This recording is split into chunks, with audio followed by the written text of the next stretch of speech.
지금 이 순간에도 민턴을 열심히 즐기고 계시는 여러분 반갑습니다. 민턴 연구소의 김쌤입니다. 오늘 말씀드릴 주제는 배드민턴에서 가장 중요한 것이 무엇일까요? 입니다. 가장 중요한 것이 무엇인지 궁금하신 분은 이번 영상 끝까지 보세요.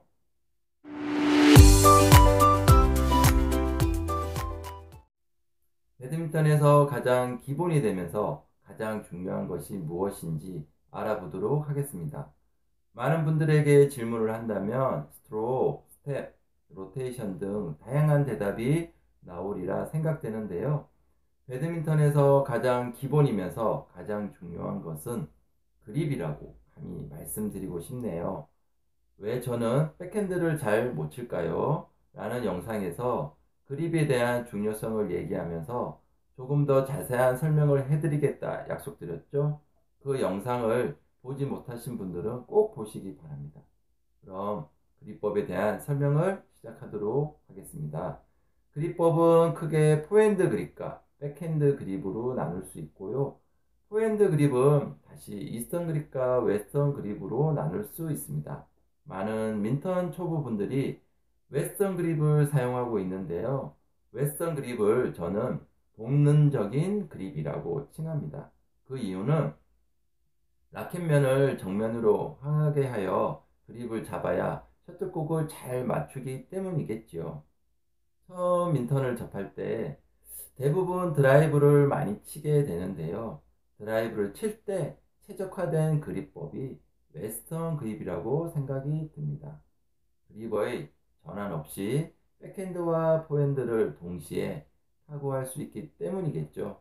그래서 자연스럽게 웨스턴 그립에 익숙해지게 됩니다.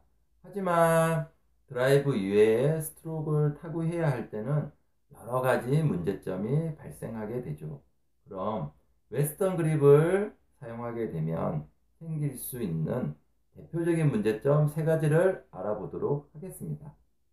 첫 번째, 손목을 자유롭게 사용할 수 없다. 웨스턴 그립은 포핸드 스윙을 할 때 손목의 측면 방향을 사용하게 되어 있기 때문이죠. 반면 이스턴 그립을 사용하면 손목을 회전시킨 뒤 손목의 정면 방향을 사용하므로 손목을 꺾는 정도를 상황에 맞게 다양하게 조절할 수 있습니다. 민턴을 처음 접하신 분들 중 일부는 열심히 민턴을 치고 난 뒤 손목에 멍이 시퍼렇게 든 경험을 하셨을 텐데요. 이 또한 웨스턴 그립으로 인해 손목을 꺾을 때마다 그립의 끝부분이 자기 손목을 때렸기 때문입니다. 지금까지 멍이 왜 들었는지 그 이유를 모르고 계셨던 분들도 있었을 거라고 생각이 드네요. 두 번째, 오버헤드 스윙을 할 때 라켓면의 방향이 틀어진다. 드라이브를 타고 할 때는 셔틀이 정면으로 날아가는데 오버헤드 스윙으로 타고 할 때는 셔틀이 오른쪽 방향으로 날아가는 경우들을 경험하셨을 텐데요. 이것도 웨스턴 그립 때문입니다. 그립을 드라이브를 타고 하기에 적합하도록 잡은 상태에서 라켓면을 보면 정면을 바라보게 되는데요. 그 상태를 유지하면서 팔을 어깨 위로 쭉 들어 올리면 라켓의 면이 조금 오른쪽 방향을 바라보고 있는 것을 확인하실 수 있습니다. 왜 오버헤드 스윙으로 타구 시 셔틀이 오른쪽 방향으로 날아가는지 아셨죠? 세 번째, 백핸드 스윙을 제대로 할 수 없다. 이건 저번 영상에서 설명을 드렸죠. 웨스턴 그립으로 인해 팔의 비틀림 현상이 일어나게 되고 또한 손목을 제대로 사용할 수 없게 됩니다. 물론 기본적인 백핸드 스윙은 하신다 하더라도 백핸드 크로스, 클리어, 드롭 같은 조금 더 정교한 스윙은 하시기가 어렵습니다. 그래서 웨스턴 그립보다는 처음에는 다소 불편하더라도 이스턴 그립을 꼭 익히시는 게 중요합니다. 이스턴 그립 사용 시 손의 엄지와 검지가 만나는 부분이 그립의 1번 라인과 2번 라인 사이에 위치하도록 하시는 게 좋고요. 2번 라인까지는 그나마 괜찮지만 3번 라인 쪽으로 갈수록 웨스턴 그립이 되게 됩니다. 꼭 주의하셔야 합니다. 이번에는 백핸드 그립법에 대해 설명하도록 하겠습니다. 보통 백핸드 그립은 포핸드 그립에서 시계 반대 방향으로 90도 돌리면서 엄지와 검지 손가락의 위치를 바꾼다. 이렇게 기본적으로 알고 계시리라 생각하는데요. 90도로 돌려 백핸드 그립을 잡게 되면 힘을 강하게 주기에는 좋을 수는 있지만 손목을 자유롭게 쓰는 데는 불편함이 생기게 됩니다. 그래서 급수가 올라갈수록 돌리는 각이 작아지게 되는데요. 저 같은 경우는 30에서 40도 정도 돌려서 백핸드 스윙을 하고 있습니다. 10도에서 15도 정도의 단위로 조금씩 돌려가면서 손목을 쓰기에 적합하면서 동시에 손목 힘을 쓰기에도 적합한 본인의 각도를 찾는 것이 매우 중요합니다. 꼭 본인에게 맞는 각도를 찾아보시기 바랍니다. 그리고 백핸드 스윙 시 손목을 꺾어야 하는 정도나 힘을 주어야 하는 정도에 따라 돌려주는 각을 틀리게 하여 그립을 잡아야 합니다.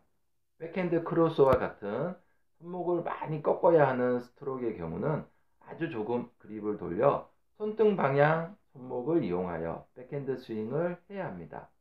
그 반면 백핸드 드라이브와 같은 손목을 많이 꺾기보다는 강한 힘을 주어야 하는 스트로크의 경우는 조금 더 돌려잡아 손목의 측면 방향을 이용해야 합니다. 그리고 백핸드 그립을 잡을 때 엄지손가락을 쭉 펴서 잡는 분들이 많이 계신데요. 그렇게 하면 그립과 손바닥 사이에 공간이 없어 손목 힘을 라켓에 전달하기가 어렵게 됩니다. 엄지손가락을 조금만 내려서 그립과 손바닥 사이에 약간의 공간을 만들어 주시는 게 중요합니다. 마지막으로 백핸드 스윙 시 손가락들의 역할에 대해 간단히 설명하도록 하겠습니다. 엄지손가락을 제외한 나머지 네 손가락들은 그립을 뒤쪽으로 당기는 역할을 해야 합니다. 이때 그립을 손가락의 두 번째 마디 부분에 두어야 그립이 뒤쪽으로 당겨지지, 그렇지 않으면 아예 당겨지지 않거나 라켓이 돌기만 합니다. 꼭 그립이 당겨지는 위치를 찾아보시기 바랍니다. 내 손가락으로 그립을 뒤쪽으로 당기면서 동시에 엄지손가락은 앞으로 밀어주시면 됩니다.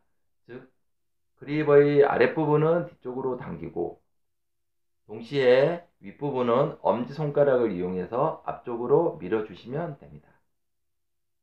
현재 웨스턴 그립을 쓰고 계시고 지금보다 민턴을 더 잘 치고 싶으시다면 꼭 이스턴 그립으로 바꾸시기 바랍니다. 장기적인 계획을 세워 매일 꾸준히 반복 연습을 하신다면 충분히 이스턴 그립으로 바꾸실 수 있습니다. 백핸드 그립으로 전환 시 손목을 꺾어 쓰기에 편하면서도 강한 힘을 주기에 편한 본인 그립의 위치를 꼭 찾으시기 바랍니다. 오늘 저의 정보가 많은 도움이 되셨나요? 제 정보를 계속해서 듣고 싶은 분은 구독, 좋아요 부탁드립니다.